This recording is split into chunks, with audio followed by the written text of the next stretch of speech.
A poor waitress is fired after giving food to homeless twin girls, but a billionaire witnesses everything and decides to change her life forever. The familiar squeak of the back door echoed through the dark alley as Sophie pushed her way into Tom's diner. The chilly October air clung to her back like an invisible cloak, making her shiver as she fumbled for the light switch. It was 5:45 in the morning, 15 minutes earlier than necessary, as always. The fluorescent light flickered a few times before bathing the kitchen in its artificial glow, revealing the realm Sophie had ruled every morning for 15 years. Copper pots hanging overhead shone softly, reflections dancing on the polished stainless steel surfaces. The black and white tiled floor, though clean, showed signs of wear in strategic spots, mostly in front of the grill and the industrial coffee machine. "Good morning, old friend," she murmured to the coffee maker, her fingers gliding over the familiar metal with the intimacy of a long-time companion. The machine answered with a gentle hiss as Sophie began her morning ritual, measuring coffee with the precision only years of practice can bring. The rich, comforting aroma of coffee started to fill the empty kitchen, blending with the lingering smell of grease and disinfectant from the day before. Sophie took a deep breath, letting the familiar scents calm her nerves. There was something reassuring about routine, even when everything else in her life felt uncertain. In the small employee locker room, Sophie swapped her worn-out coat for the diner's light blue uniform. The fabric, though spotlessly clean and pressed, showed obvious signs of use in the frayed seams and faded color. She adjusted it in front of the stained mirror, her eyes inevitably drawn to the changes time had etched into her face. At 45, Sophie could trace the story of her life in the lines deepening around her eyes and mouth. Each wrinkle had its own tale. The laugh lines from years of smiling at customers, the furrows on her forehead from nights worrying about overdue bills, the crease between her brows from trying to stretch minimum wage to the end of each month. "Sophie, honey, you there?" The raspy voice of Mrs. Clara, the cook who was practically an institution at the diner, echoed through the kitchen. "I'm coming, Clara," Sophie answered, quickly pinning up her graying hair into a practical bun. Her nimble fingers worked around the hair tie, its elasticity fading. Yet another item she'd need to replace soon, but not today. Not when rent was late and the power bill threatened to be cut off. Mrs. Clara was already in her post when Sophie emerged from the locker room, her knobby hands moving with surprising agility as she arranged her pots and utensils. At 72, Clara was a force of nature, refusing to retire despite her children's pleas. "You're early again, girl," Clara commented, her wrinkled face breaking into a fond smile. "Couldn't sleep?" Sophie shrugged, starting to organize bread baskets and butter pots. "The apartment gets too quiet sometimes," she admitted. "Besides, someone has to make sure the coffee's ready when the construction guys show up." Clara shook her head, a gesture filled with both affection and concern. "You work too hard, Sophie. You need a hobby, or maybe a cat, or a boyfriend." "Clara," Sophie protested, but couldn't hold back a smile. It was an old conversation between them, as familiar as the hiss of the coffee machine or the clink of cutlery being sorted. The first rays of sunlight began filtering through the diner's fogged-up windows as the construction workers from across the street started arriving. Right at 6:30, as always. Sophie watched them file in, their bright orange coveralls creating a colorful parade against the diner's modest backdrop. John, the foreman, was the first to settle into his usual seat at the counter, his face, marked by sun and time, lit up with a tired smile when he saw Sophie already heading his way with the coffee pot. "The usual, John?" she asked, though she already knew the answer. In 15 years, John had never once changed his order. "You know me too well, Sophie," he replied, his southern accent more pronounced in the early morning. "How's life?" Sophie poured coffee into his favorite mug, the blue one with a tiny chip on the rim, before turning to the kitchen. "2 eggs with bacon," she called out to Clara, who was already gathering ingredients before the order was even spoken. "Life," Sophie sighed, turning back to John. "My rent went up again this month. Mrs. Mercy said it's just the market and she can't help it."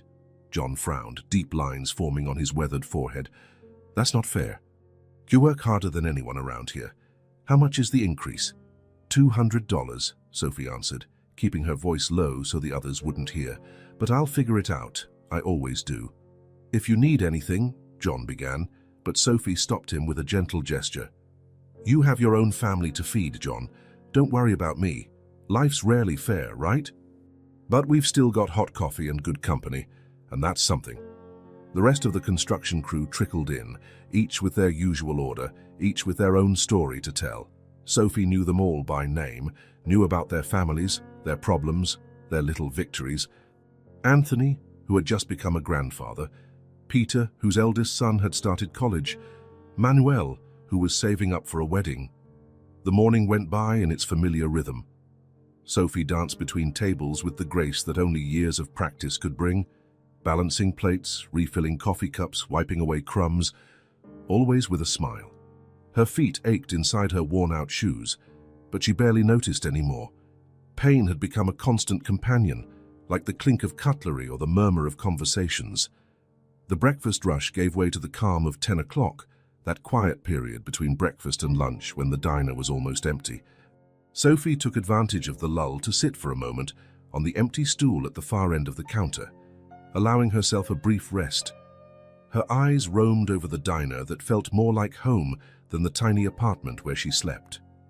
The walls, once painted a vibrant yellow, now showed stains of age and spots where the paint had begun to peel. The linoleum floor was worn in places, creating patterns Sophie knew by heart. She knew exactly where to step to avoid the loose tiles that made noise. The Formica tables, though clean, showed signs of constant use, small scratches here and there, spots where the finish had faded over time. Some of the chairs creaked ominously when customers shifted their weight, a sound Sophie had learned to monitor carefully, knowing which ones to steer heavier patrons away from. But there was something cozy about this place, something that went beyond the worn decor and aging furniture. Perhaps it was the perpetual smell of coffee and toast, or the natural light that streamed through the large front windows, or simply the countless stories shared over these tables through the years. Sophie, Mrs. Maria's tremulous voice interrupted her thoughts. Sophie stood up immediately, recognizing the hesitant tone of the 80-year-old customer who came to the diner every Wednesday after church.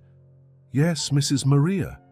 Sophie approached the table where the older woman sat, noticing her wrinkled hands trembling as she tried to count out her coins. Would you help me with the bill? My eyes aren't what they used to be. Mrs. Maria asked, a slight blush tinging her lined cheeks. Sophie sat beside her, pretending not to notice when the count came up a little short for the coffee and buttered toast she always ordered. Don't worry about that, Mrs. Maria, Sophie whispered, putting the coins away and giving the woman a small hug. You've been our most loyal customer. Fate's all taken care of. You have a heart of gold, dear, Mrs. Maria replied, her faded blue eyes brimming with tears. God will reward you. Sophie just smiled, helping the older woman up and accompanying her to the door. When she turned around, she found Thomas, the owner, watching her with an expression she knew all too well. You can't keep doing that, Sophie, he said quietly, his small dark eyes fixed on her. Business is business. We can't just give away food. It's just a few cents, Mr. Thomas, she replied, keeping her voice calm despite the growing irritation in her chest. Mrs. Maria's been coming here for decades. Longer than I've worked here. Thomas shook his head, his thinning hair moving slightly with the motion. Cents turn into dollars, and dollars become a loss. You need to understand how a business works. Sophie bit her tongue to keep from replying. After 15 years of waiting tables, she knew more about running this place than Thomas did. He'd inherited the diner from his father 2 years ago and rarely showed up before noon. But arguing wouldn't help. The rest of the afternoon passed in a blur of activity. The lunch rush came and went with its own familiar choreography of shouted orders, balanced plates, and tallied checks. Sophie moved on autopilot, her actions swift and precise after so many years of practice. As the afternoon wore on, the golden sunlight of early evening began to bathe the diner's fogged-up windows, painting dancing patterns on the worn floor. Sophie was wiping down the counter, her body aching after another long day, when something caught her attention. 2 small silhouettes moved on the other side of the window, hesitant and wobbly like frightened birds. Sophie narrowed her eyes, trying to see more clearly through the stained glass. Her heart froze for a moment as the figures approached the door. They were two little girls, so identical that for a moment Sophie thought her tired eyes were playing tricks on her. They couldn't have been older than 4 or 5, their small, grimy faces framed by dark, tangled hair. Their clothes, though once clearly chosen with care, were now dirty and worn. But it was the look in their eyes that twisted something inside Sophie painfully. The same mix of fear and hunger she knew far too well. She'd seen that expression many times in her own reflection as a child, on days when her mother worked 3 different jobs and still struggled to put food on the table. A flash of memory hit her full force, herself at 6 years old, standing in front of a bakery with the same hungry look. The smell of fresh bread torturing her empty stomach while her mother worked tirelessly, trying to keep a roof over their heads. She remembered the shame, the humiliation, the constant fear, feelings no child should ever know. The girls entered the diner hesitantly, their tiny hands clasped together as if each feared losing the other. Immediately, Sophie noticed the reactions of the few customers present. She saw discomfort in their eyes, heard the murmurs start up. One lady pulled her purse closer, as though 2 small, scared children might be a threat. Her heart pounded against her ribs as her mind quickly tallied how much money she had in her purse. Not much, just a few crumpled bills and some coins she was saving for bus fare that week. But maybe it would be enough. Thomas was nowhere in sight, likely in his office doing the day's accounting, or more likely, watching some game on his tablet. Sophie knew the standard procedure in such cases: call the police or social services, keep the kids there until authorities arrived. It was the correct, safe, expected thing. But as she watched the 2 girls shyly approach the counter, their empty stomachs audibly growling in the tense silence that had settled over the diner, Sophie felt something inside her break apart and reassemble. 15 years of caution and thrift, of saving every penny, of turning a blind eye to the world's injustices, none of it seemed to matter against those frightened, hungry eyes. In one smooth motion, Sophie grabbed 2 kids' menus she normally only gave to paying families. "Hi, sweeties," she said softly, keeping her voice low and kind, as if trying not to scare off 2 wild birds. "Would you like to sit down?" The twins exchanged looks, a silent conversation passing between them with the intensity only twins seemed to share. The one on the right, or was it the left, gave the tiniest nod, so subtle it would have been imperceptible to anyone less observant. "Come with me," Sophie whispered, guiding them to a table in the back, away from curious and judgmental eyes. It was a table that usually stayed empty, partially hidden by a large artificial plant that had seen better days. "I'll bring you something to eat, okay?" Another silent nod. The girls sat together on one side of the booth, still holding hands as though they feared the world might tear them apart if they let go. Sophie's heart squeezed tighter at the sight. In the kitchen, her hands trembled slightly as she prepared 2 generous plates of spaghetti with meatballs, the most filling, cost-effective meal on the kids' menu. She added extra veggies and 2 large glasses of milk. Her fingers hovered over the cocoa powder, normally charged as an extra, before adding a generous spoonful to each cup. "What are you doing, Mrs.?" Clara asked quietly, watching her with a mix of concern and understanding in her tired eyes. "What needs to be done?" Sophie replied simply, balancing the plates. "Sometimes in life, Clara, we have to choose between doing what's safe and doing what's right." When she returned to the table, the girls were exactly as she had left them, sitting very close together, as if trying to occupy as little space in the world as possible. Their eyes widened at the sight of the food, a mix of longing and fear that made Sophie's heart ache even more.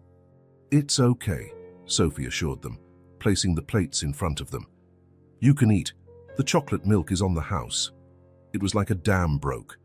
The girls began eating with a speed that broke Sophie's heart, though, she noted with a sad twist. They tried to use their utensils properly, a sign that someone at some point had cared enough to teach them good manners. Sophie kept busy, serving other customers, always keeping an eye on the twins. Her stomach was in knots, knowing that any moment Thomas could appear and discover what she'd done.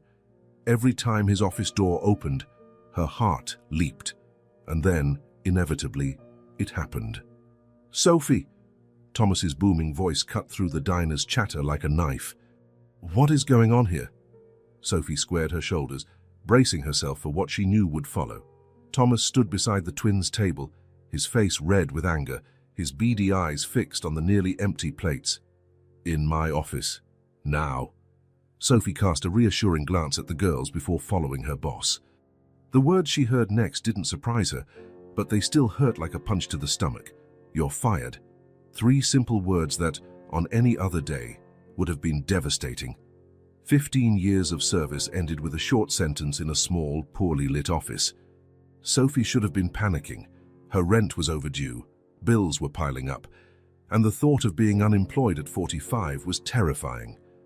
But as she pulled off her apron and grabbed her purse from the locker, she felt a strange peace wash over her, as though after 15 years, she was finally doing something that truly mattered. She returned to the main area of the diner, where Thomas now stood by the twins' table, his loud, authoritative voice echoing in the sudden hush. "You need to leave," he was telling the girls, who had shrunk even further into their seats, their small bodies visibly trembling. "They're coming with me," Sophie declared, her voice firmer than it had ever been inside that establishment. There was no tremor in her words, no hesitation in her steps as she approached the table. It felt like the whole diner had frozen to watch the scene. Sophie could sense their gazes, some pitying, some admiring, many disapproving. "Mrs." Clara stood at the kitchen door, silent tears streaming down her wrinkled face. John, who hadn't yet left for work, stood ready to intervene if necessary. But for the first time in her life, the opinions of others didn't matter. Sophie held out her hands to the twins, who grasped them without hesitation, as if they somehow knew, by that instinct only children have, that they could trust her. "You'll never find work in this town again," Thomas yelled as they walked toward the door. "I'll make sure of it." Sophie didn't reply, there was no need. Instead, she kept her head high as she led the girls out of the diner into the late afternoon air, which was starting to cool. The sun was setting as they stepped onto the sidewalk, painting the sky in shades of pink and gold. Sophie had no idea what she would do next, how to pay her bills, where to find another job. Her future, which had seemed so predictable in its monotony just an hour earlier, was now a complete unknown. But as she felt the small hands clinging to hers, she knew she'd made the right choice. Sometimes, she thought, an ordinary day is just the prelude to something extraordinary. And sometimes, losing everything you have is just the start of finding something you never knew you were looking for. The last rays of the sun danced on the diner windows as the trio walked slowly down the sidewalk, a middle-aged woman in a worn uniform and 2 identical little girls. It was surely a sight that drew the attention of passers-by, but Sophie no longer cared about the looks. For the first time in a long while, she was following her heart, and that was all that mattered. Paul Miller didn't draw attention when he didn't want to, and he rarely wanted to. Seated in the most inconspicuous corner of the diner, wearing a plain grey sweater and dark pants, he looked like just another customer having a late afternoon coffee. His Patek Philippe watch was hidden beneath his sleeve, and his handmade Italian shoes could have passed for any department store pair to an untrained eye. He observed everything from behind the rim of his black coffee, a surprisingly good coffee for such a modest diner. Over the past hour, his watchful eyes had followed the middle-aged waitress as she moved between the tables with a grace that can only come from years of experience. Sophie, he'd heard the others call her. Something about her intrigued him from the moment he entered. Maybe it was the way she smiled. Not the artificial grin of someone forced to serve the public, but a genuine smile that reached her eyes. Or maybe it was how she discreetly overlooked a few missing coins from elderly customers' bills. The arrival of the twin girls changed everything. Paul watched, apparently engrossed in his digital newspaper, as the drama unfolded. He saw the exact moment Sophie's expression shifted upon spotting the children through the window, the momentary hesitation, then the resolve in her eyes before she acted. His fingers, which would normally be firing off a dozen emails on his high-end smartphone, lay still on the table as he witnessed her act of kindness. As CEO of one of the country's largest tech companies, Paul was used to people calculating every move, always expecting something in return. Sophie's selfless act was like a ray of light in a world dominated by transactions. Her confrontation with the owner made his jaw tighten imperceptibly. Paul knew men like Thomas, small dictators in their small domains. How much would it cost to buy this diner? The thought crossed his mind before he could stop it. But no, that would be too obvious, too direct. Years of building an empire had taught him that sometimes the best investments require patience. When Sophie was fired, something within him shifted.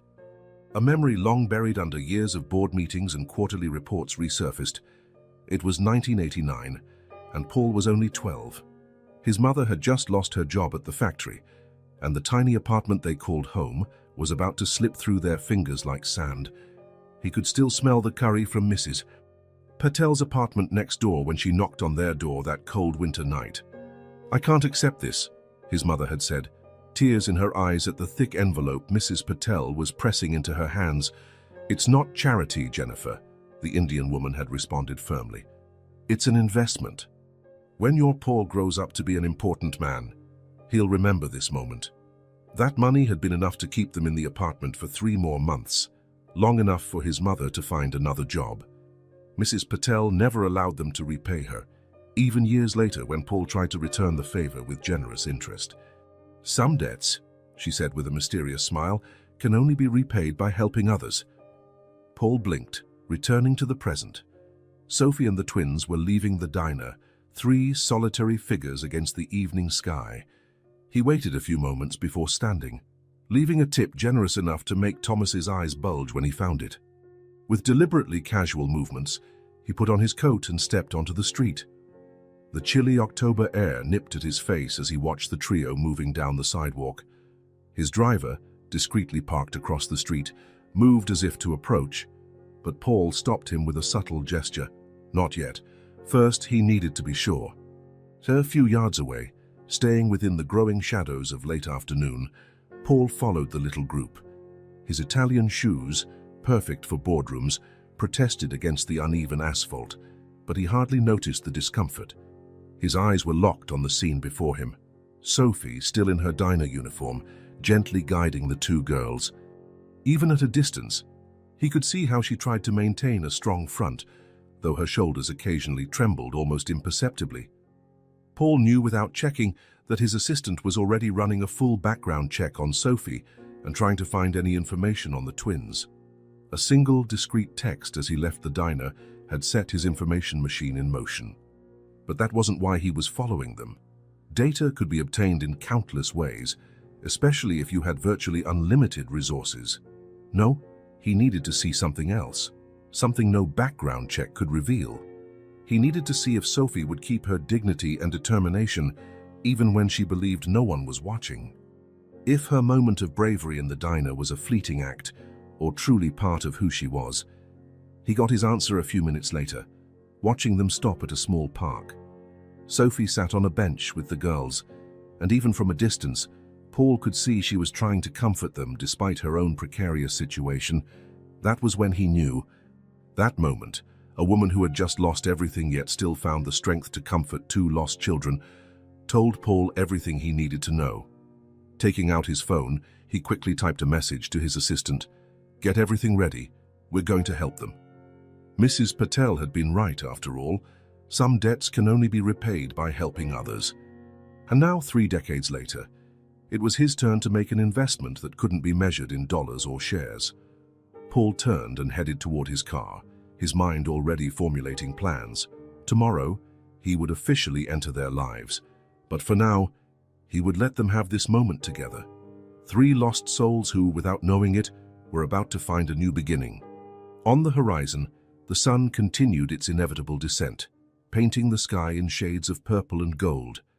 Paul smiled slightly, reflecting on how life sometimes moves its pieces in mysterious ways. He had walked into that diner looking for nothing more than a cup of coffee, and now he had a new purpose. The cold October wind blew dry leaves along the sidewalk as Sophie sat on the curb in front of the diner, her legs suddenly too weak to hold her. The twins settled instinctively on either side of her, their small bodies seeking warmth and comfort. For a few moments, none of them spoke. The sounds of passing traffic, of people hurrying by, of the world continuing its relentless routine. All felt distant, as though they were in a bubble of shock and uncertainty. "I'm sorry," Sophie finally whispered, her voice trembling. "I should have a plan. I should know what to do now, but—" One of the twins, the one with a small scratch above her left eyebrow, raised her hand timidly and touched Sophie's cheek, where a single tear had slipped out without her noticing. "Don't cry," the girl said, her voice so soft it was barely audible. They were the first words either of them had spoken. Sophie blinked, surprised by both the words and the gesture. Can you tell me your names?" The twins exchanged that silent communication again. This time, the other one answered, her voice just as quiet. "I'm Luna," she said, then pointed to her sister with the scratch. "She's Stella." "Luna and Stella," Sophie repeated, feeling a wavering smile form on her lips despite everything. Stars. Those are beautiful names. Her hands shook slightly as she searched the pockets of her uniform, looking for her phone. She needed to call someone, ask for help, do something, anything. Instead of her phone, her fingers found a folded piece of paper she'd been avoiding for days. The eviction notice. The crumpled paper felt like it weighed a ton as she slowly unfolded it. The words swam before her eyes. Final warning, 72-hour notice, immediate eviction. A wave of dizziness hit her full force. No job, no home, no plan. And now, inexplicably, two children who needed her as much as she needed them. "Ma'am," Luna, or maybe Stella, tugged gently on her sleeve. "Are you feeling sick?" Sophie tried to smile, but it came out more like a grimace. "No, sweetheart, I'm just thinking. Thinking about what?" the other twin asked. "Miracles," Sophie replied honestly. "Because I think that's what we need right now." As if answering an invisible command, both girls moved simultaneously, wrapping Sophie in a tight embrace. The gesture was so pure and instinctive that it broke something inside her. The tears she'd been holding back began to flow freely. "Don't cry," Stella repeated, her small hand still on Sophie's cheek. "We don't have anywhere to go either, but now we're together." The simplicity of that statement made Sophie let out a half laugh, half sob. "Yes, we are together." She took a deep breath, trying to pull herself together. "Can you tell me where you came from? Where are your—" "Excuse me." The masculine voice, soft but firm, startled all three of them. Sophie looked up, instinctively pulling the girls closer to her. A man stood a few steps away, tall, well-dressed in a discreet way, with a face that inspired immediate trust, which, paradoxically, made Sophie even more guarded. She vaguely recognized him as a customer at the diner. "My name is Paul Miller," he said, keeping a respectful distance. I saw what happened in there." Sophie stood up quickly, helping the twins do the same. Her knees protested after so long sitting on the cold concrete. "We're not looking for charity, sir," she said, her tone harsher than she intended. A gentle smile crossed Paul's face. "I'm not offering charity, Sophie. I'm offering an opportunity." The way he said her name, as if he knew her, sent a shiver down her spine. "How do you know my name?" "Besides the fact it was on your name tag," Paul asked, his tone gently teasing. "I've been watching you work for a few hours. I saw how you treat people. I saw your kindness to Mrs. Maria, your patience with difficult customers, your courage in doing the right thing even when it cost you your job." Sophie took a step back, pulling the twins with her. "You were watching me." Paul raised his hands in a calming gesture. "Not in the way you're thinking. Well, let's just say I'm someone who recognizes genuine kindness when I see it. And what you did today, it was extraordinary." "It wasn't extraordinary," Sophie insisted. It was human. Anyone—" "No," Paul interrupted gently. "Not anyone. Most would have called the authorities, washed their hands of the problem. You risked everything to help two children you didn't know." The twins watched the exchange silently, their eyes darting between the two adults like spectators at a tennis match. "What do you want?" Sophie asked directly, too tired for games. "I want to help," Paul answered just as directly. "I have a house that's far too big for one person. I have the resources to help find these girls' family if they have one. And more importantly, I have a job offer for you." Sophie let out a humorless laugh. A job offer? From a stranger who appeared out of nowhere. I'm sorry, Mr. Miller, but that sounds dangerous, suspicious? Paul filled in. Yes, I'm sure it does. That's why I suggest we do this properly. He pulled a wallet from his inner pocket and handed Sophie a business card. Sophie took the card with trembling fingers, her eyes widening as she read his name and title. You're the CEO of Miller Tech Corporation. Yes, Paul confirmed, without pride or pretense. You can Google me, call the office number, do all the research you want. I can even call the police right now if you prefer, to formally report the situation and identify myself. Sophie looked at the card, then at Paul, then at the twins clinging to her legs, clearly exhausted. Night was falling, the air growing colder. They couldn't stay on the street forever. Why? She finally asked. Why do you care? Paul's face softened, a vulnerable look flickering across his eyes. Because a long time ago, when I was a kid, someone helped me when I needed it most. Someone who had no obligation to do so. And that person taught me that some debts can only be repaid by helping others. I'm cold, one twin, Luna or Stella, murmured, her voice laced with weariness. Sophie's heart squeezed. It was getting dark, the temperature dropping fast. Her apartment would soon be out of her hands. She had no money for a motel, and any shelter would separate her from the girls immediately. How can I trust you? She asked Paul, her voice almost breaking. You can't, not yet, he replied honestly. But you can trust your instincts, the same instincts that made you help these girls today. What are they telling you now? Sophie closed her eyes for a moment, trying to listen to that inner voice that had always guided her. The same voice that told her to feed the twins, that had led her to stand up to Thomas, that had told her to choose right over safe. Please, the other twin whispered, exhaustion heavy in her small voice. I'm scared to sleep on the street again, and that sealed it. Sophie opened her eyes, meeting Paul's gaze. If this is some kind of trick, it's not, Paul assured her. You have my word, and tomorrow you'll have much more than that. Formal contracts, legal guarantees, everything you need to feel safe. But for tonight, how about we start with a warm place to sleep and a decent meal? Sophie looked at the twins, who could barely keep their eyes open. Her protective instinct screamed not to trust strangers, no matter how well-dressed or seemingly benevolent. But her heart said that sometimes miracles appear in the most unexpected places. All right, she said finally, but on one condition. If at any point I feel something is wrong, we leave. Immediately. No questions, no attempts to stop us. Paul nodded solemnly. You have my word, my car is right over there. He pointed to a black Mercedes discreetly parked across the street. And my driver can confirm my identity if that helps. Sophie took a deep breath, feeling the weight of the decision on her shoulders. Luna, Stella, she called softly. Do you trust me? The twins nodded in unison. Then let's try this, together. Paul smiled, a genuine smile that lit up his entire face. Keeping a respectful distance, he guided the small group to the car, where a uniformed driver already had the door open.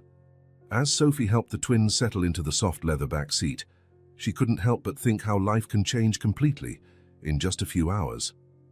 That morning, she'd been a lonely waitress trying to get by. Now, at nightfall, she was climbing into a billionaire's car with two children she barely knew, yet who already filled a huge space in her heart. The car pulled smoothly into city traffic, leaving behind the diner, the worn-out uniform, the old life. Sophie didn't know what the future held, but as she watched the twins finally relax in the seat beside her, she thought maybe, just maybe, this could be the start of something extraordinary. Paul, seated in the front, gave soft directions to the driver, his voice a quiet murmur blending with the purr of the engine. The city lights began to flicker on, illuminating the emerging night with thousands of little artificial stars. Sophie looked out the window, watching her old life vanish in the rearview mirror. A trembling smile formed on her lips as she realized that, for the first time in a long while, she was heading towards something instead of just running away from the past. The twins were already fast asleep, their heads resting against each other, their small hands still clasped tightly even in slumber. Sophie watched them for a moment, marveling at the absolute trust only children seem capable of showing. The car continued its journey through the city, leaving Sophie's familiar neighborhood and heading toward the more affluent suburbs. Through the reflection in the window, she could see Paul occasionally glancing at them in the rearview mirror with concern. "Everything will be okay," she whispered, more to herself than anyone else, and surprisingly, for the first time on that chaotic day, she really believed it. The Mercedes glided quietly through wrought iron gates that opened automatically as they approached. Sophie, who had spent most of the ride trying to process the day's events, felt her breath catch when the mansion finally came into view. It looked like something out of a movie, an imposing three-story structure that blended classic elegance with modern touches. Meticulously kept gardens stretched out in every direction, softly lit by garden lamps that cast dancing shadows on the perfectly manicured lawn. "We're here," Paul announced gently, turning to look at the back seat. The twins, who had woken up in the last few minutes of the drive, pressed their faces against the car windows, their wide eyes reflecting the garden lights. "Is it a castle?" Luna whispered, her voice a mixture of awe and fear. Paul chuckled quietly. "Not exactly, but you'll have all the space you need to play." The car rolled to a stop at the foot of a marble staircase. Before the driver could open the door, an elegant, middle-aged woman appeared at the top of the steps. "This is Mrs. Martinez, my housekeeper," Paul explained, helping everyone out of the car. "She's prepared rooms for you and arranged a light dinner, just in case you're hungry." Sophie barely registered his words, still trying to absorb the magnitude of this place. The entry hall was larger than her entire apartment, with a crystal chandelier that probably cost more than everything she'd ever owned. "This way, please," Mrs. Martinez gestured warmly. The girls must be exhausted. As if on cue, Stella yawned widely, rubbing her eyes with the backs of her hands. Sophie automatically moved to lift her, but Paul was quicker. "May I?" he asked gently, and after a moment's hesitation, Stella held out her arms to him. Luna, not wanting to be left behind, was soon in Mrs. Martinez's arms. They walked down a corridor decorated with artwork Sophie was sure belonged in a museum, not a private home. Mrs. Martinez led them to a wing of the house that seemed specially prepared for them. "This will be the girls' room," she announced, opening a double door to reveal a space that took Sophie's breath away once again. It was a fairy tale bedroom. 2 canopy beds, done in soft shades of pink and lavender, were placed at opposite corners of the enormous space. Between them was a play area with a dollhouse as tall as Sophie's waist. Building blocks, colorful books, and stuffed animals of all sizes. "And this," Mrs. Martinez continued, opening the adjacent door, "will be your room, Sophie." If the girls' room was a fairy tale, Sophie's was worthy of a magazine cover. A king-size bed with sheets that looked like clouds dominated the space, complemented by a sitting area with plush chairs and an elegant desk. "There are clothes in the closets," Paul mentioned casually, as if it were no big deal. "Mrs. Martinez did her best to estimate your size, but we can get more options tomorrow." Sophie felt her legs go weak. It was all too much. The luxury, the kindness, the complete transformation of her reality in a matter of hours. Sensing her discomfort, Paul gently set Stella on the floor. "Why don't we let you settle in for a bit? Dinner will be served whenever you're ready." "Mrs. Martinez can help with baths and fresh clothes for the girls." Sophie nodded mechanically, still trying to process everything. As soon as they were alone, the twins darted around their new room, their expressions oscillating between wonder and disbelief. "Sophie!" Stella called, her voice more excited than Sophie had ever heard. "There's a bathroom bigger than our old apartment."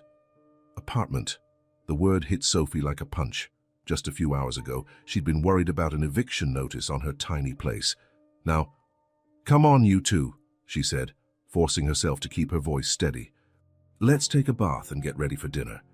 The bath turned into an adventure in itself, with the twins discovering the whirlpool jets and the variety of scented soaps.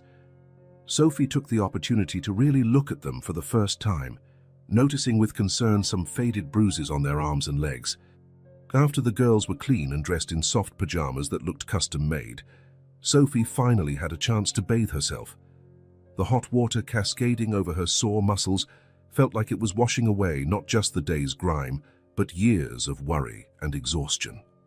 When they finally headed downstairs for dinner, guided through the mansion's maze-like halls by Mrs. Martinez, they found Paul waiting in the dining room. The table was set elegantly but not intimidatingly, with steaming bowls of soup and fresh bread. "I hope you like chicken soup," he smiled, pulling out chairs for the twins. "I thought something comforting would be appropriate." During dinner, Paul kept the conversation light, mostly directed at the twins. He had a natural ease with children, Sophie noticed, asking simple questions without pressing when they were hesitant to answer. Only after the girls were tucked into their new beds, marveling at their rooms, did Paul and Sophie finally have a chance for a real conversation. "You must have questions," he began, leading her to a smaller, cozier sitting room. Sophie sat at the edge of a plush armchair, her hands restless in her lap. "Where do I start?" "How about the beginning?" Paul suggested, handing her a cup of tea. "Tell me more about yourself." And so, in the quiet of the night, Sophie found herself sharing her story, growing up with a single mom, starting work as a teenager, her postponed dreams of college, her 15 years at the diner. Paul listened attentively, occasionally asking perceptive questions but never interrupting. When she finished, it was his turn. "When I was 12, he began, his gaze distant, "my mom lost her job. We were about to lose our apartment when a neighbor, Mrs. Patels, helped us. She didn't have much, but she shared what she had." Sophie listened as he described how that act of generosity changed his life, shaping his worldview and values as he built his tech empire. "So when I saw you today, risking everything to help those girls, it was like seeing Mrs. Patel again. That kind of selfless kindness is rare, Sophie, and it deserves to be recognized." "But offering your home, your clothes, everything," she began. "It's only money," Paul said gently. "What you offered those girls today, compassion, courage, protection, has no price." He paused, taking a sip of his tea before continuing. "Which brings me to the next part. I'd like to offer you a job." Sophie straightened in her chair. "A job?" "At Miller Tech. We'd start you in an administrative role, with room for growth. It includes full health benefits, which would cover you and the twins, and—" "The twins?" Sophie interrupted.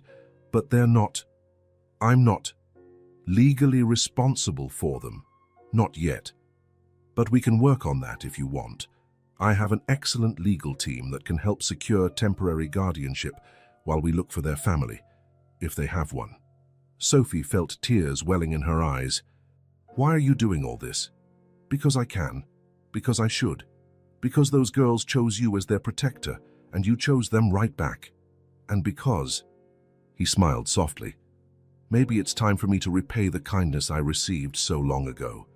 In the days that followed, Sophie found that adjusting to a new life was both easier and harder than she'd imagined. The twins blossomed almost immediately, their natural childhood resilience allowing them to adapt with an ease Sophie envied. Her first day at Miller Tech was a whirlwind of emotions. Paul introduced her personally to the staff, causing quite a stir of curiosity. Her new office, she had an office, was bigger than her old apartment, with a view of the city that made her stomach flip every time she looked out the window. Sarah, her new supervisor, was patient and understanding, guiding her through systems and procedures with a kindness that made Sophie feel less lost. Still, there were moments she felt completely out of her depth, especially when executives in expensive suits passed by her desk, speaking in acronyms that sounded like a foreign language.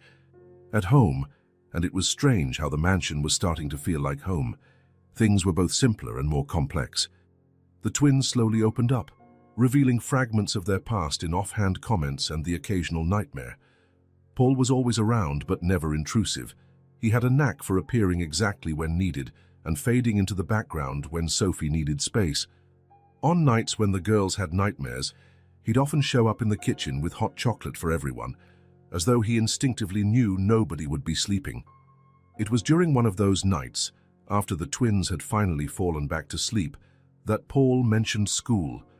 "There's an excellent private school just a few minutes from here," he said casually, swirling his mug of hot cocoa.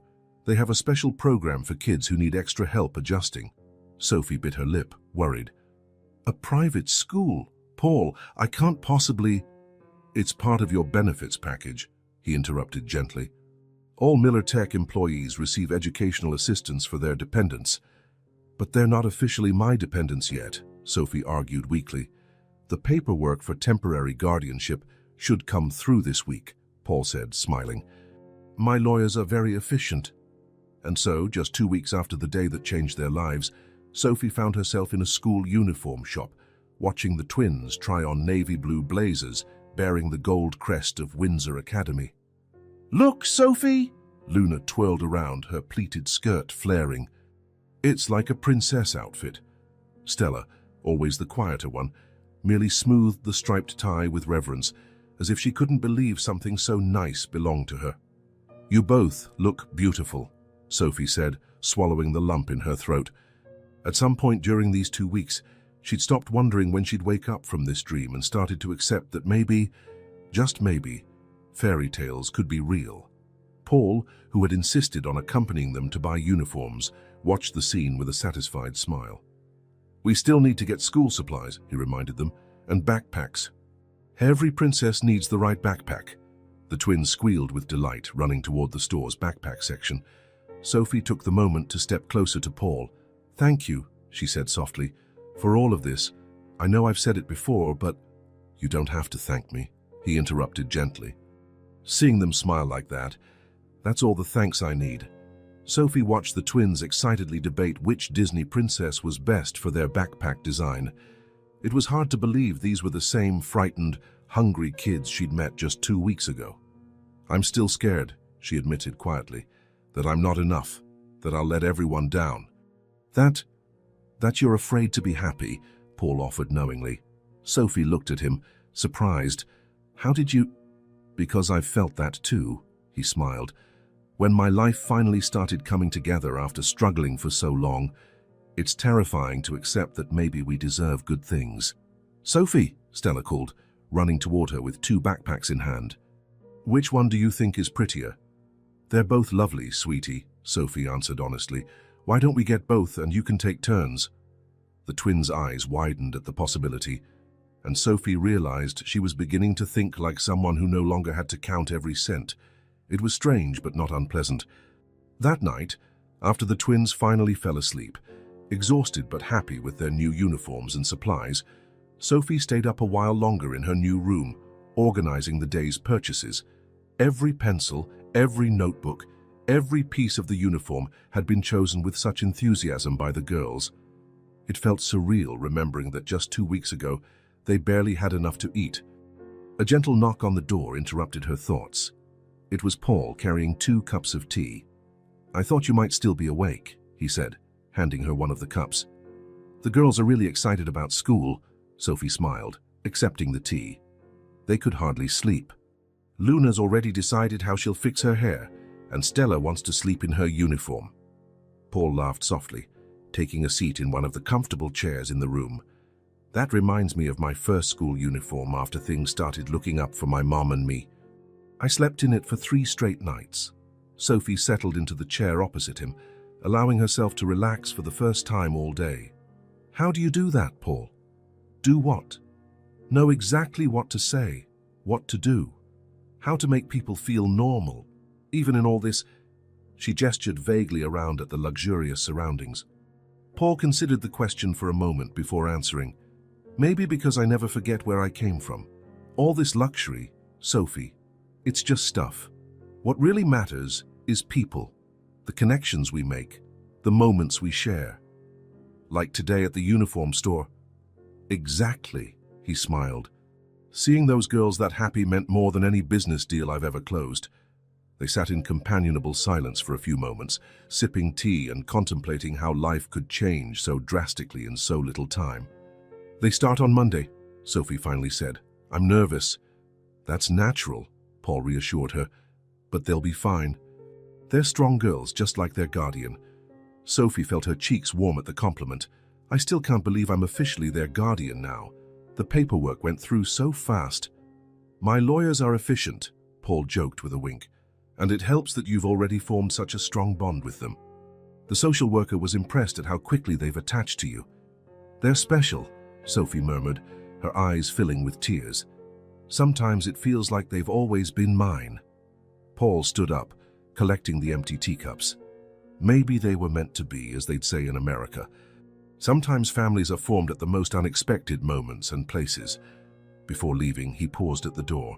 Oh, and Sophie, you start your new position on Monday, too. I thought it'd be nice if you and the girls started your new journeys together. New position, Sophie repeated, confused. Executive assistant to the president, Paul smiled. After all, I need someone with your judgment and integrity working directly with me. HR will fill you in on the details tomorrow. With that, he left, leaving Sophie in the luxurious armchair, pondering how an ordinary day in a modest diner had turned into the beginning of an entirely new life. Outside, the moon shone over the mansion's gardens, and somewhere down the hall, two identical little girls slept peacefully, dreaming of school uniforms and Disney princesses. Sophie smiled, getting up to check on the twins one last time before bed. Tomorrow would be another day full of preparations and anxiety, but for the first time in a long while, she was genuinely excited about the future, not just for herself, but for the small, unlikely family they were becoming. Her, the twins, and yes, even Paul, with his quiet kindness and boundless generosity. Passing by the girls' room, Sophie found them sound asleep, Stella still clutching the new school blazer. Luna had kicked off her blankets, as she always did, and Sophie gently tucked them back around her. "Good night, my little stars," she whispered, kissing each gently on the forehead before stepping out and heading to her own room.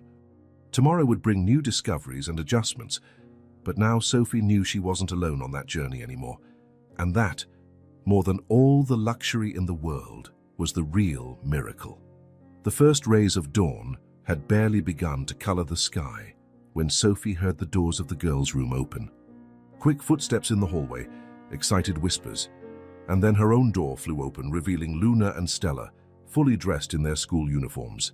"Sophie, wake up! Today's the day!" Luna practically sang, bouncing on the bed while Stella hovered in the doorway, nervously adjusting her striped tie. I'm up," Sophie laughed, sitting up in bed. She'd been awake for a while, actually, her own nerves keeping her from sleeping well before this first day, the girls' first day at school, and her first day in her new position. Breakfast was a mix of excitement and anxiety. Mrs. Martinez had prepared special pancakes for the occasion, decorated with fruit in the shape of smiling faces. Paul was already at the table, impeccably dressed in a navy blue suit. "My little scholars," he smiled, taking in the sight of the twins in their crisp uniforms. "Ready for the big day?" The weeks that followed passed in a whirlwind of new routines and discoveries. At Windsor Academy, Luna and Stella each faced different challenges. Luna, more outgoing, quickly made friends, while Stella, more reserved, initially preferred reading alone during recess. "Ms. Sophie?" Mrs. Thompson, one of their teachers, called after the second week of class. "Could you spare a moment?" Sophie felt her heart clench, worried something was wrong. But the teacher's smile was kind. "I just wanted to mention that Stella has an extraordinary talent for math," she said, showing Sophie some completed assignments. "And Luna, well, come see this."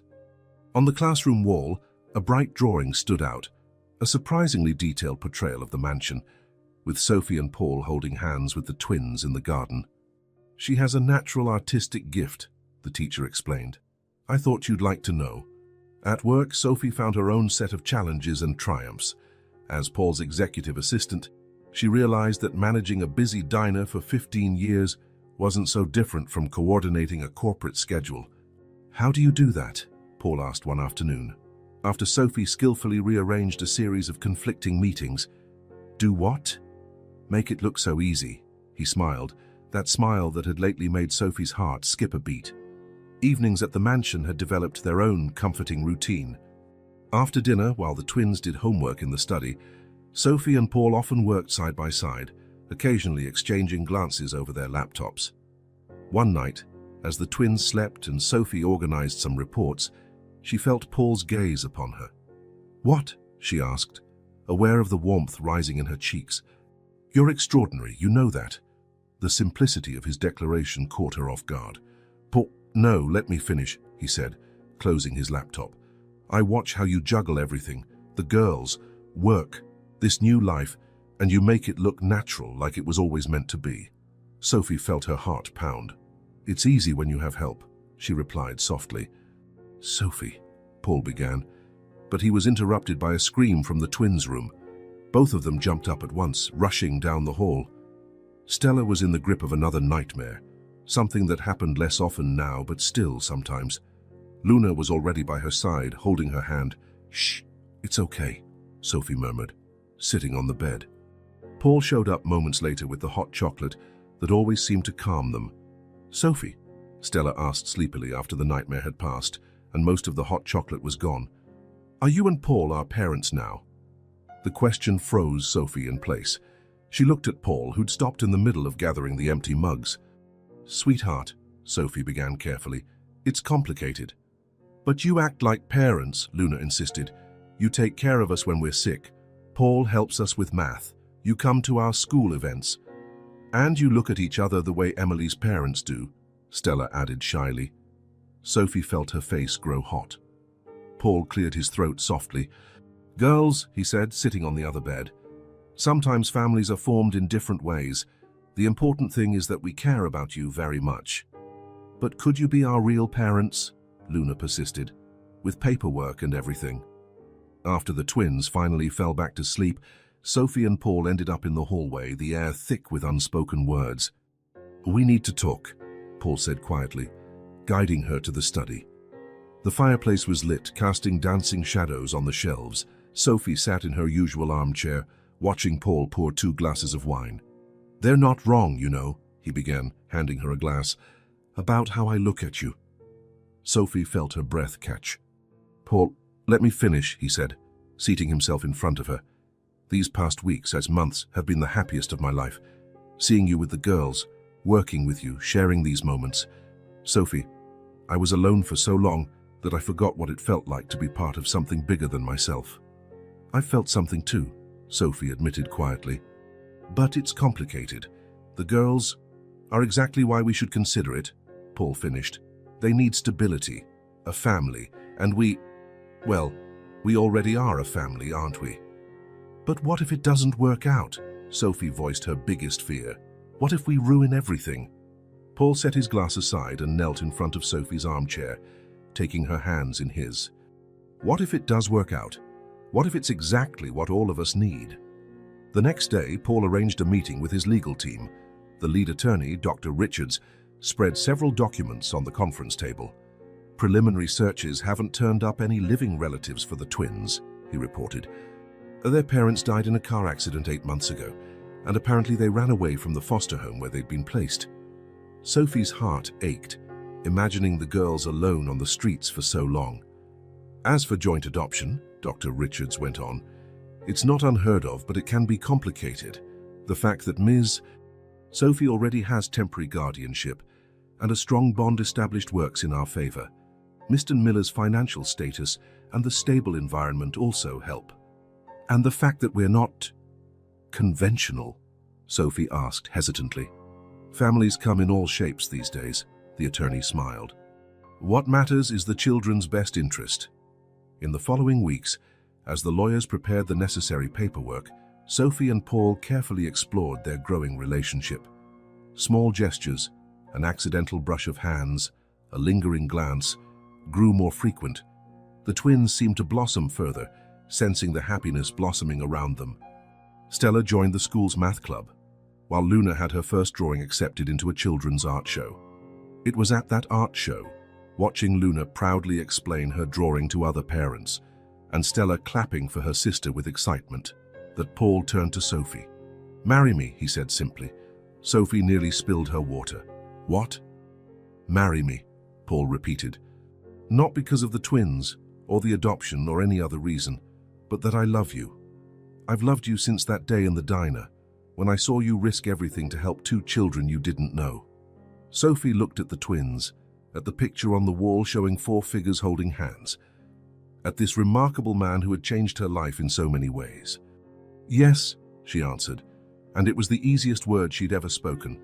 Paul's smile lit up his entire face.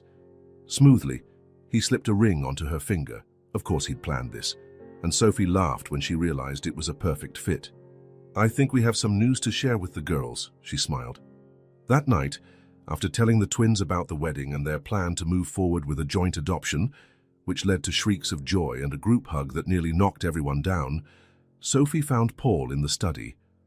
"Are you sure?" she asked one last time. "This is a big change, a big responsibility." Paul pulled her into his arms, silencing her worries with a gentle kiss. "I've never been so sure about anything in my life," he whispered against her lips. Outside the study, two small figures in matching pajamas hugged each other, identical smiles on their faces. Luna and Stella had waited so long for a family, and now, at last, they had found not just a home but a place where they truly belonged. A few minutes later, Sophie and Paul found the twins dozing off in the hallway. Together, they carried them to their beds, tucking them softly under the blankets. "Good night, my little stars," Sophie whispered, as she did every night. "Good night, family," Paul added gently, because that was what they were now, a family. Maybe not a conventional one, born from extraordinary circumstances, united by choice rather than blood, but a family nonetheless, built on a foundation of love, trust, and that first act of kindness in a modest diner on an otherwise ordinary day. Fall gave way to winter when Sophie and Paul stepped into Dr. Richards' elegant office that Monday morning. The attorney, a middle-aged man with gold-rimmed glasses and a kind smile, sat behind an imposing mahogany desk, surrounded by neatly organized piles of documents. Sophie gripped Paul's hand as they took seats in the leather chairs.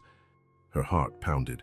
This was the moment they'd been preparing for weeks, the official beginning of a process that would turn their improvised family into something permanent and legal.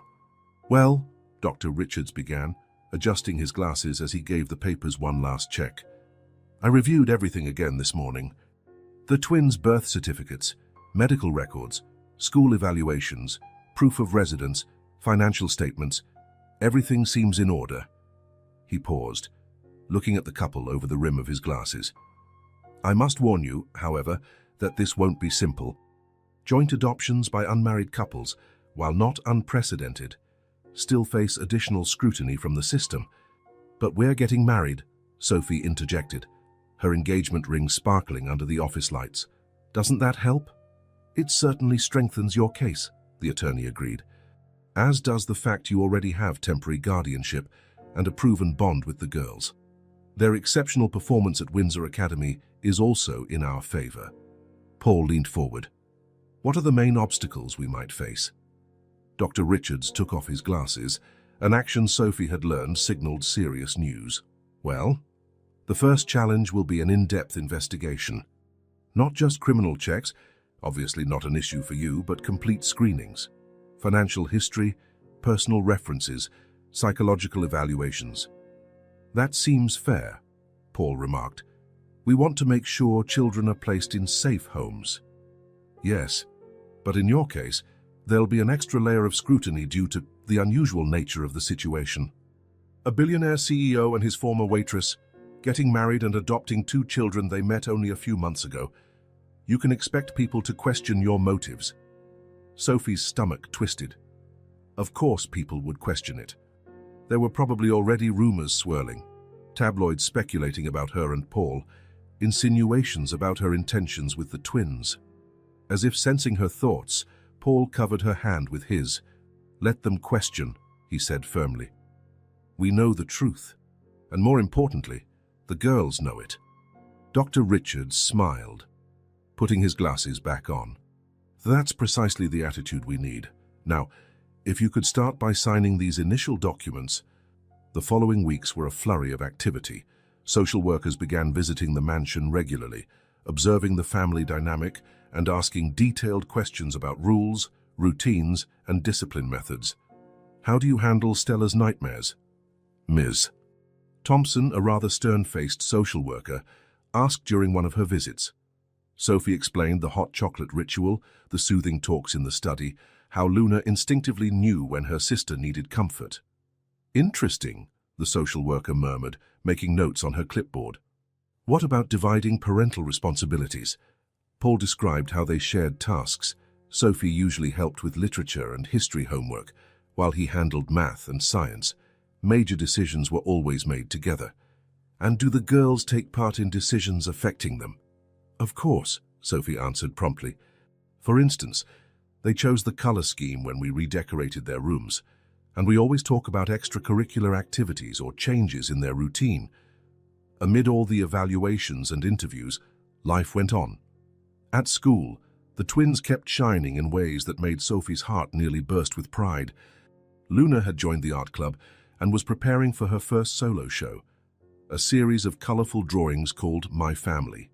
Stella, meanwhile, shocked everyone not only by entering the math contest, but by placing first in her category. "Look, Sophie," Stella exclaimed after the awards ceremony, her eyes shining as she held up her gold medal. "Will Paul be proud?" "He already is, sweetheart," Sophie smiled, hugging her daughter, because that's what Stella was now, her daughter, in her heart, if not yet on paper. "He cancelled 3 important meetings just to be here." Paul, chatting with other parents nearby, caught Sophie's eye and smiled, that special smile that still made her heart leap even after all these months.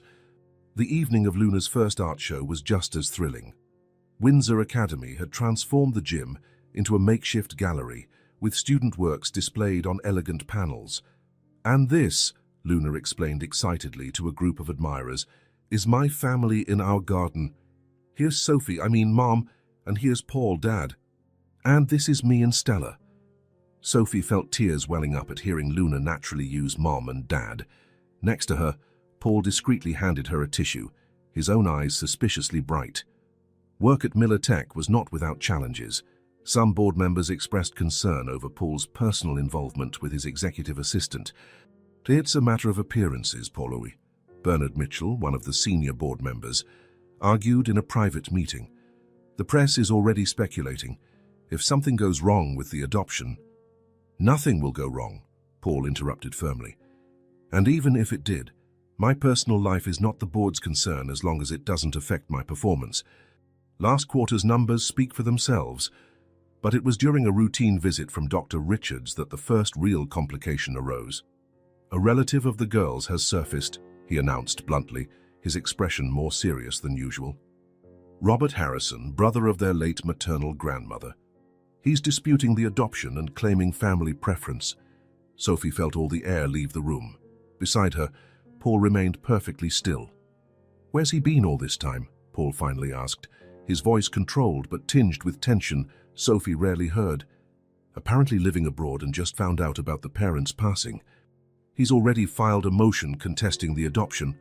"Does he have a chance?" Sophie asked, her voice barely a whisper. Dr. Richards removed his glasses, the gesture Sophie had come to dread. "Legally, blood relatives do have preference in adoption cases unless proven unfit, and Mr. Harrison appears to have a stable financial situation and no criminal record." Dinner that night was tense. The twins, always sensitive to the adults' moods, immediately knew something was wrong. Stella barely touched her food, while Luna, usually chatty, remained silent. "Are they going to take us away?" Stella finally asked, her small, frightened voice shattering the heavy silence. Sophie felt her heart break. Before she could answer, Paul stood, walked around the table, and knelt between the girls' chairs. "Listen to me," he said with a conviction that made the twins sit up straight. "No one is taking you anywhere. Sophie and I will fight for you with everything we have. We're a family now, and families stick together. Understand?"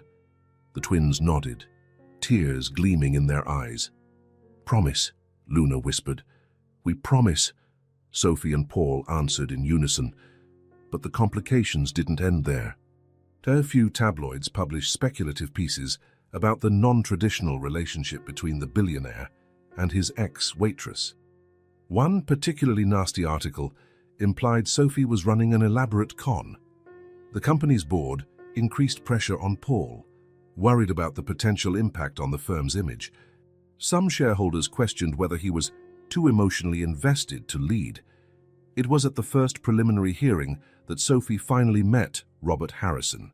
He was a tall, austere man with the same eye color as the twins, a detail that made her stomach churn. "These children belong with their blood family," he declared in court, his voice dripping disdain as he glanced at Sophie and Paul. "Not with questionable modern arrangements." "Mr. Harrison?" the judge interjected. "I suggest you choose your words more carefully. This court is not interested in personal biases." But the damage was done. Harrison's words echoed in Sophie's mind for days, feeding her deepest insecurities. What if he was right? What if the girls really were better off with a blood relative? Paul found her one night in the study, lost in these dark thoughts. "They chose you," he said simply, sitting beside her. "From that first day in the diner, when you chose to help them even though it could cost you your job, blood means nothing compared to that." Weeks turned into months. Social workers kept visiting, as did preliminary hearings and endless piles of paperwork. Sophie and Paul juggled it all with their jobs at the company and the girls' needs. The date for the final hearing was finally set. On the night before, no one slept well. The twins refused to go to their own beds, so all four ended up in the study. "Tell us the story of how we met," Luna requested, snuggling against Sophie while Stella curled up next to Paul. "Well," Sophie began, exchanging a smile with Paul, "it was just an ordinary day at the diner. They stayed up all night like that, recounting memories, recalling special moments, making silent promises to each other. At some point, the twins fell asleep, but Sophie and Paul remained awake, watching their daughters rest. "No matter what happens tomorrow," Paul whispered, wrapping his hand over Sophie's above the sleeping twins, "we're a family. Nothing can change that." The courtroom was packed the next morning. Staff from Miller Tech filled several rows, including Mrs. Martinez, who had become something of a grandmother figure. Even some old customers from the diner showed up, including Mrs. Maria, who insisted on coming to bless her girl. The twins testified first, their small but determined voices describing their lives before and after meeting Sophie and Paul. Mom, was the first person in a long time who really looked at us," Luna explained. "Not like a problem to fix, but like people. And Paul, Dad never tries to split us up," Stella added. "Some people think we should be the same in everything just because we're twins, but he knows I like math, and Luna likes art, and that's okay. They're our parents," Luna concluded simply, "in our hearts. We just want to stay with them." Sophie went next, her voice trembling only slightly as she recalled that first day in the diner. "I recognized them," she said, "not with my mind, but with my heart. Like some part of me always knew they were my daughters, just waiting for the right moment to meet," Paul testified last, surprising everyone by shedding his usual corporate composure. "Love can't be measured by degrees of kinship," he said, his voice tinged with emotion. "It's something you choose to give every day in big and small moments. It's helping with homework even after a long day at work. It's making hot chocolate at 3 in the morning because someone had a nightmare. It's making room in your heart and life for people you suddenly can't imagine living without." When Robert Harrison took the stand, speaking of traditional values and family blood ties, Sophie felt a pang of fear. But then she noticed something. The judge wasn't even looking at Harrison. He was looking at the twins, who stood between Sophie and Paul, clasping their hands firmly. After what felt like an eternity of testimonies and arguments, the judge finally stood to deliver his decision. The courtroom fell silent, tension palpable in the air. "This court," the judge began, his deep voice resonating, "exists to serve the best interests of the children, not the desires of adults, not social conventions, but the well-being of two little girls who have already faced too many losses in their young lives." He paused, adjusting his glasses as he consulted his notes. "Over the past few months, I've had the opportunity to review every aspect of this case. I've read each report, each assessment, each testimony. I've observed not just the words spoken, but the actions and interactions of everyone involved." Sophie held her breath, feeling Paul squeeze her hand tighter. "What I found," the judge continued, "was a family. Not a traditional family, perhaps, but one built on foundations of love, respect, and mutual dedication. I saw two children who, after significant trauma, have found stability and happiness." I saw two adults who, with no obligation beyond that imposed by their own hearts, chose to open their lives and hearts to these children. The judge directed his gaze at Robert Harrison before continuing. While this court recognizes the importance of blood ties, Mr. Harrison, we also recognize that family is much more than genetics. It's commitment, it's choice. It's love demonstrated through daily actions. Sophie felt tears sliding down her cheeks. Luna and Stella, seated between her and Paul, held their hands tightly. Having considered all the evidence, including the girls' exceptional school reports, the social workers' glowing evaluations, their remarkable progress under the petitioner's care, and most importantly, the clearly expressed wishes of the children themselves, this court rules that the joint adoption is granted. Sophie Miller and Paul Miller are hereby recognized as the legal parents of Luna and Stella Miller. The courtroom erupted in applause and cries of joy. The twins flung themselves into the arms of their now official parents, tears and laughter mixing in a moment of pure happiness. "Are we a real family now?" Stella asked through joyful sobs. "We always were, my love," Sophie replied, hugging both daughters to her heart. "The paperwork just made it official." Paul wrapped his arms around all of them, his own tears falling freely. "Like I said last night, we're a family. Nothing changed that, and nothing ever will." In the midst of the celebration, Sophie noticed Robert Harrison leaving quietly. For a moment, their eyes met, and she saw something shift in his expression. Perhaps understanding, perhaps acceptance. He gave a small nod before slipping out, and Sophie felt one last weight lift from her shoulders. Mrs. Maria approached, her wrinkled hands cupping Sophie's face. "See, I told you God would reward your golden heart, Mrs." Martinez was already on the phone, orchestrating a celebration at the mansion, a spontaneous party. Employees from Miller Tech took turns hugging Paul and Sophie, many of them familiar with the twins from their occasional visits to the office. "Mom," Luna called, tugging on Sophie's sleeve, "can we go home now? I want to draw our new family. Officially new." Sophie laughed, wiping the last of her tears. "Of course, sweetheart. Let's go home." Paul scooped Stella into his arms, while Sophie did the same with Luna. Together, they walked out of the courthouse, where the winter sun shone surprisingly brightly, as if celebrating along with them. In the car on the way home, Sophie looked at her family, her official, legal, true family, and felt her heart overflow with joy. From one seemingly ordinary day at a modest diner had come something extraordinary. A family built not by blood, but by love, by choice, and by a single act of kindness that changed all of their lives forever. The move happened gradually over several weeks in the spring. Although the mansion held precious memories from their first months together, the unanimous decision was that it was time for a new start, in a place that felt truly theirs from the beginning. The home they chose was in a quiet neighborhood, halfway between Windsor Academy and Miller Tech's offices. It was smaller than the mansion, but still spacious enough for everyone to have their own space. The real treasure, however, was the backyard, a sunny expanse that quickly became the heart of the house. "What do you think about planting a butterfly garden here?" Sophie suggested on a Saturday morning, watching Luna sketch in her new favorite spot under an old almond tree. The girl looked up from her sketchbook, her face lighting up. Now 9, Luna had grown into an even more dedicated artist, her drawings evolving from childish scribbles to increasingly sophisticated compositions. "We could plant lavender," she exclaimed, "and those purple flowers Mrs. Martinez mentioned that attract monarch butterflies."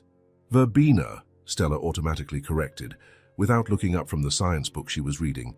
She had inherited Paul's personal library from the old mansion, a gift that brought her to tears when she found out. Paul, installing a new irrigation system in the yard, smiled at the conversation. "How about we turn this into a science project? Stella can research the best pollinator-friendly plants, and Luna can design the layout." The twins exchanged excited looks. They still did that silent communication unique to them. Even after all this time, those little moments made Sophie's heart tighten with love. Life in the new house settled into a natural routine. Mornings were a choreographed dance of getting ready for school and work, with Sophie coordinating schedules While Paul prepared breakfast, he had discovered a surprising talent for making pancakes in fun shapes. At school, the twins continued to amaze their teachers. Stella, already known for her math skills, was preparing for a big science fair project. "It's about renewable energy," she explained over dinner, pushing her reading glasses up her nose as she gestured excitedly. "I'm going to show how we can use solar panels to power an entire house. With help from Dad, obviously," Luna teased affectionately. "Just the technical part," Stella insisted. "The theory is all mine." Paul pretended to wipe away a proud tear. "My daughter, the future solar engineer." The science fair, held in Windsor Academy's gym, was a roaring success. Stella's project not only won first place in her category, but also caught the eye of several visiting university professors who had come as judges. "Your daughter has a brilliant future ahead of her," one of them told Sophie and Paul after the award ceremony. "It's rare to see this level of scientific understanding in someone so young." Luna, of course, was right behind her. Her first solo art show was scheduled for the following month, featuring a collection of works she called family portraits. "They're not just normal portraits," she explained as she and Sophie arranged them in the school's small gallery. "Each one shows an important moment for us."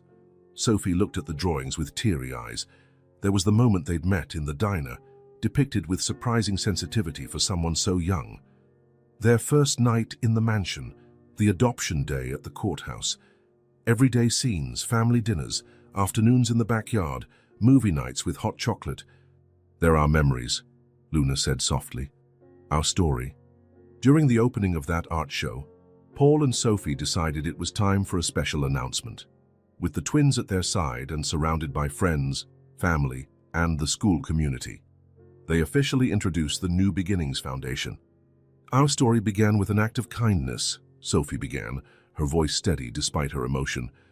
"A moment when I chose to follow my heart instead of what was safe or expected. And that single moment," Paul continued, "that single choice created ripples that changed not just our lives, but showed us how we can impact the lives of others. The foundation," they explained, "would support non-traditional families in the adoption process, offering everything from legal aid to scholarships for children. Because sometimes," Paul smiled at his daughters, "all a family needs is a chance." Wedding preparations became a family project in the following months. Luna took charge of the artistic side, sketching detailed ideas for every part of the decor. Stella developed an impressively complex spreadsheet to manage all the details, something old, Mrs. Maria said on the morning of the wedding, pinning a delicate brooch to Sophie's bridal gown. The brooch, she explained, had belonged to her grandmother and had graced 5 generations of brides. "Something new," Mrs. Martinez added, presenting a pair of pearl earrings she had chosen especially for the occasion. "Something borrowed," Luna offered, extending her good luck bracelet, the one she wore to all her art shows. "And something blue," Stella finished, presenting a light blue ribbon she had calculated to be exactly the right length to weave into the bouquet. The backyard, now in full bloom with the butterfly garden the girls had planned, provided the perfect setting for the ceremony. Climbing roses framed the white gazebo where the vows would be exchanged, and tiny lights had been woven into the old almond tree's branches. Luna and Stella, in their matching flower girl dresses adorned with hand-embroidered butterflies, a special project that kept the seamstress busy for weeks, practically danced with excitement as they helped with final arrangements. When Sophie finally walked across the yard toward the gazebo, with a twin on each arm, the world seemed to pause. Paul awaited her with that same look she had noticed the first day at the diner, that unique blend of kindness and determination that had forever changed her life. The vows were simple but heartfelt, written together by the entire family on a special evening a few weeks prior. "I choose you," Paul began, voice steady despite the emotion in his eyes. "Not just as my wife, but as my partner in all things. I choose to build a life, a family, and a legacy with you. I choose to love you not just in the easy moments, but especially in the hard ones, when our love is needed most."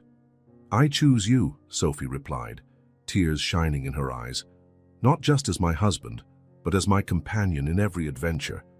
I choose to face every challenge by your side, to celebrate every victory together, and to create a home built on love, respect, and mutual understanding.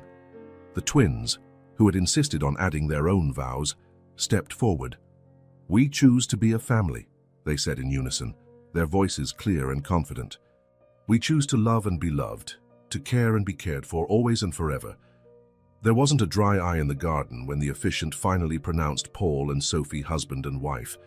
The newlyweds' kiss was interrupted by two enthusiastic little girls throwing themselves into a group hug, drawing laughter from everyone present.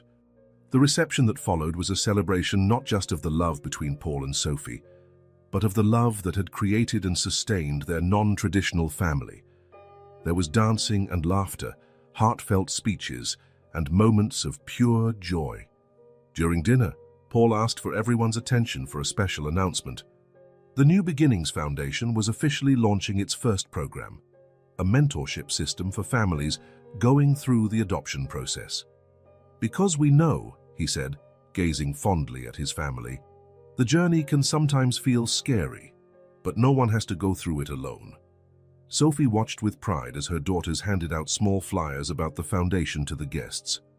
Each flyer featured one of Luna's drawings on the cover, a simple but powerful illustration of hands of different sizes and colors intertwined to form a heart.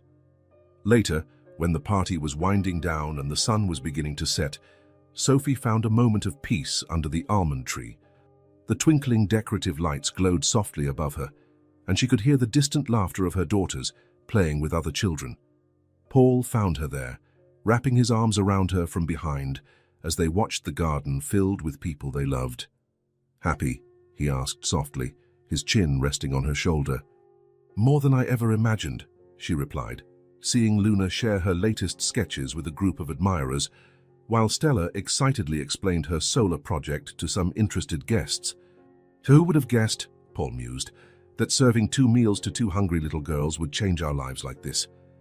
"The universe works in mysterious ways," Sophie smiled, turning in his arms to face him. "Or maybe some people just have hearts too big to ignore someone in need. Like a certain waitress I met, like a certain CEO who decided to give that waitress and her 2 little charges a chance." The next morning, the Miller family rose early despite the late celebration. There was work to be done. The foundation would officially begin operations, and the first families were already scheduled for initial consultations. "Can we help with the interviews?" Luna asked over breakfast, her sketchbook already open beside her. "I want to show them my organization spreadsheet," Stella added.